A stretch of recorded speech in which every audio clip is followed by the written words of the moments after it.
सफला एकादशी पौष कृष्ण पक्ष।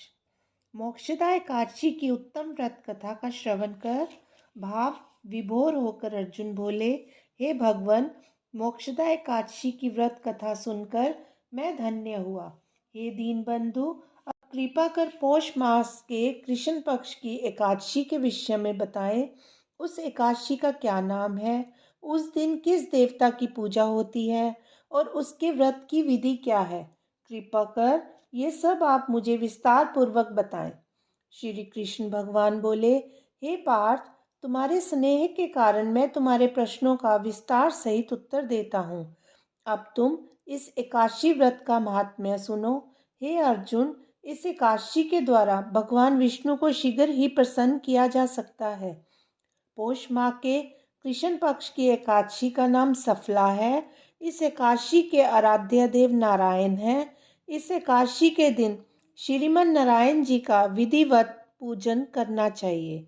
हे अर्जुन, इसे सत्य जानो कि जिस भांति नागों में शेषनाग, पक्षियों में गरुड़, ग्रहों में सूर्य चंद्र, यज्ञों में अश्वमेध और देवताओं में भगवान विष्णु श्रेष्ठ हैं, उसी प्रकार सभी व्रतों में एकादशी व्रत श्रेष्ठ है। हे पांडुनंदन, एकादशी का व्रत करने वाले भगवान विष्णु को अति प्रिय हैं। इस एकादशी में नींबू, नारियल, नैवेद्य आदि अर्पण करके भगवान नारायण की पूजा करनी चाहिए। मनुष्य को 5 सहस्त्र वर्ष तपस्या करने से जिस पुण्य का फल मिलता है, वह पुण्य भक्तिपूर्वक रात्रि जागरण सहित सफला एकादशी का व्रत करने से मिलता है। हे अर्जुन, अब तुम सफला एकादशी की कथा ध्यान पूर्वक सुनो। बहुत समय पूर्व चंपावती नगरी में महिष्मान नामक एक राजा राज्य करता था। उसके 4 पुत्र थे। उन पुत्रों में सबसे बड़ा लुम्पक नामक उसका पुत्र महापापी और दुष्ट था। वह हमेशा पर स्त्री गमन में तथा वैश्यों के यहाँ जाकर अपने पिता का धन व्यय किया करता था। देवता, ब्राह्मण, वैष्णव आदि सुपात्रों की निंदा करना उसका नित्य का काम था। प्रजाजन भी उसके कुकर्मों से बहुत दुखी थे, किंतु राजपुत्र होने के कारण सब चुपचाप उसके अत्याचार को सहन करने को विवश थे और किसी का भी इतना साहस नहीं होता था कि राजा से उसकी शिकायत करता। किंतु बुराई अधिक समय तक पर्दे में नहीं रहती। एक दिन राजा महिष्मान को उसके कुकर्मों का पता चल ही गया। तब राजा अत्यधिक क्रोधित हुआ और उसने उसे अपने राज्य से निकाल दिया। पिता द्वारा त्यागते ही लुम्पक सबके द्वारा त्याग दिया गया। तब वह सोचने लगा कि अब मैं क्या करूं, कहाँ जाऊं। अंत में उसने रात्रि को पिता की नगरी में चोरी करने की ठानी। वह दिन में राज्य से बाहर रहने लगा और रात को अपने पिता की नगरी में जाकर चोरी तथा अन्य बुरे कर्म करने लगा। रात्रि में वह जाकर नगर के निवासियों को मारता तथा कष्ट देता। वन में वह निर्दोष पशु पक्षियों को मारकर उनका भक्षण किया करता था। किसी किसी रात जब वह नगर में चोरी चकारी आदि करते पकड़ा भी जाता तो राजा के डर के मारे पहरेदार उसे छोड़ देते थे। कहते हैं कि कभी कभी अनजाने में भी प्राणी ईश्वर की कृपा का पात्र बन जाता है।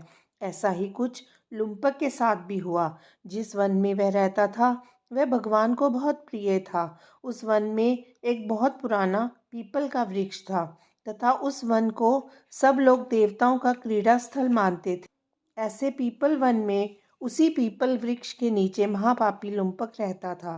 कुछ दिनों बाद पौष माह के कृष्ण पक्ष की दशमी के दिन वस्त्रहीन होने के कारण लुम्पक शीत के मारे मूर्छित हो गया।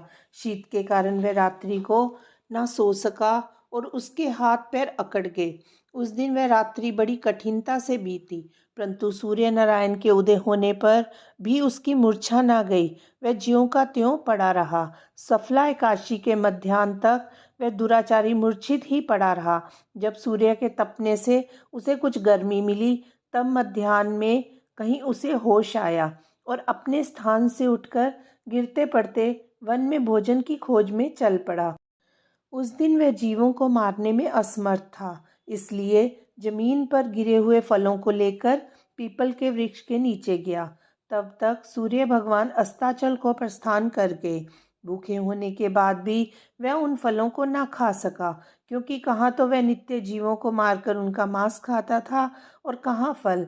उसे फल खाना बिल्कुल भी रुचिकर नहीं लगा। अतः उसने उन फलों को पीपल की जड़ के पास रख दिया और दुखी होकर बोला, हे भगवान, ये फल आपको ही अर्पण है। इन फलों से आप ही तृप्त हों। ऐसा कहकर वह रोने लगा और रात्रि को उसे नींद न आई। वह सारी रात रोता रहा। इस प्रकार उस पापी से अनजाने में ही एकादशी का व्रत हो गया। उस महापापी के इस व्रत तथा रात्रि जागरण से भगवान अत्यंत प्रसन्न हुए और उसके समस्त पाप नष्ट हो गए। प्रातःकाल होते ही एक दिव्य रथ अनेक सुंदर वस्तुओं से सजा हुआ आया और उसके सामने खड़ा हो गया। उसी समय आकाशवाणी हुई कि हे राजपुत्र, भगवान नारायण के प्रभाव से तेरे समस्त पाप नष्ट हो गए हैं। अब तू अपने पिता के पास जाकर राज्य प्राप्त कर। लुम्पक ने जब ऐसी आकाशवाणी सुनी तो वह अत्यंत प्रसन्न हुआ और बोला, हे भगवान, आपकी जय हो। ऐसा कहता हुआ सुंदर वस्त्रों को धारण करने लगा और अपने पिता के पास गया। उसने अपने पिता को संपूर्ण कथा सुनाई तो पिता ने उसको अपना राज्य सौंपकर वन का रास्ता लिया। अब लुम्पक शास्त्रानुसार राज्य करने लगा। उसकी स्त्री, पुत्र आदि भी नारायण के परम भक्त बन गए। वृद्धावस्था आने पर वह अपने पुत्र को गद्दी देकर भगवान का भजन करने के लिए वन में चला गया और अंत में परम पद को प्राप्त हुआ। हे अर्जुन, जो मनुष्य श्रद्धा व भक्ति पूर्वक इस सफला एकादशी का व्रत करते हैं, उनके सभी पाप नष्ट हो जाते हैं और अंत में मुक्ति मिलती है। हे अर्जुन, उन मनुष्यों को पूंछ और सींगों से रहित पशु जान जो इस सफला एकादशी के व्रत के महत्व को नहीं समझते। सफला एकादशी के महात्म्य को पढ़ने अथवा सुनने से प्राणी को राजसूय यज्ञ का फल प्राप्त होता है। कथा सार। इस कथा से हमें ईश्वर के अति कृपालु होने का प्रमाण मिलता है। यदि कोई प्राणी अनजाने में भी ईश्वर का स्मरण करे तो उसे पूरा फल मिलता है। यदि प्राणी सच्चे हृदय से अपने अपराधों की क्षमा मांगे तो ईश्वर उसके बड़े से बड़े अपराधों को भी क्षमा कर देते हैं। लुम्पक जैसा महापापी भी भगवान नारायण की कृपा से वैकुंठ का अधिकारी बना।